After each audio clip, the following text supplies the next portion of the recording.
សូមជម្រាបសួរសូមស្វាគមន៍មកកាន់ Channel Knowledge Cambodia 100K ថ្ងៃនេះនាងខ្ញុំមកបរិយាយអំពីអត្ថប្រយោជន៍នៃស្រូវសាលីសូមបងប្អូនជួយចុច Subscribe ឬចុចសញ្ញាកណ្ដឹងដើម្បីទទួលបានវីដេអូថ្មីៗស្រូវសាលីមានអត្ថប្រយោជន៍ច្រើនសម្រាប់សុខភាពដោយផ្ដល់សារធាតុចិញ្ចឹមច្រើននិងជួយការពារជំងឺរាល់ថ្ងៃ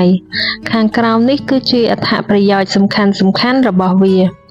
ផ្ដល់សារធាតុចិញ្ចឹមពេញលេញជីវជាតិនិងរ៉ែច្រើនស្រូវសាលីផ្ទុកវីតាមីន B ដែក ម៉ាញ៉េស្យូម ស័ង្កសី និងសេលីញ៉ូម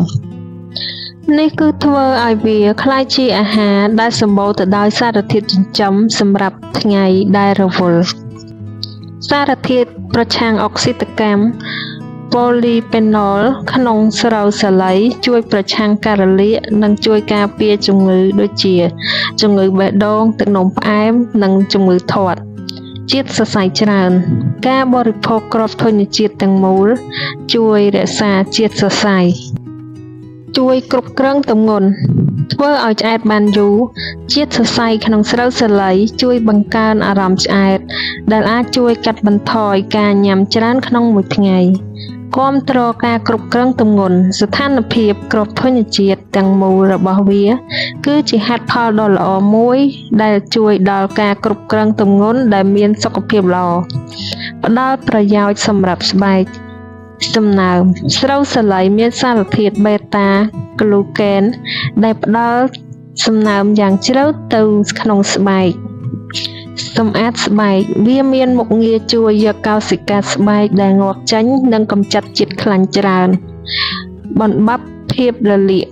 ការប្រើប្រាស់ស្រូវសាលីក៏អាចជួយកាត់បន្ថយការរមាស់និងការរលាកផងដែរវិធីរសជាតិដើម្បីបរិភោគស្រូវសាលីឲ្យបានច្រើន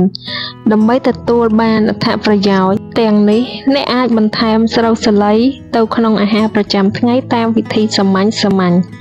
ពេលព្រឹកធ្វើជានំប៉័ងស្រូវសាលីឬលាយស្រូវសាលីជាមួយសណ្តែកគួរផ្លែឈើនិងទឹកដោះគោអាហារថ្ងៃត្រង់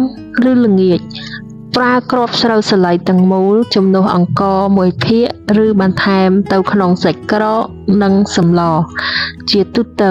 ការបរិភោគស្រូវសាលីដែលជាគ្រាប់ធញ្ញជាតិទាំងមូល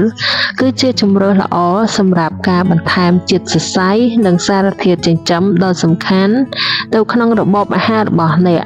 សុខភាពរបស់អ្នកនឹងដូចជាបានទទួលការវិនិយោគដ៏សមរម្យមួយសូមអរគុណបងប្អូនសម្រាប់ការតាមដានទស្សនាពីដើមដល់ចប់ប្រសិនជាបងប្អូនចូលចិត្តសូមជួយចុច Subscribe រួចចុចសញ្ញាកណ្ដឹងដើម្បីទទួលបានវីដេអូថ្មីៗសូមអរគុណ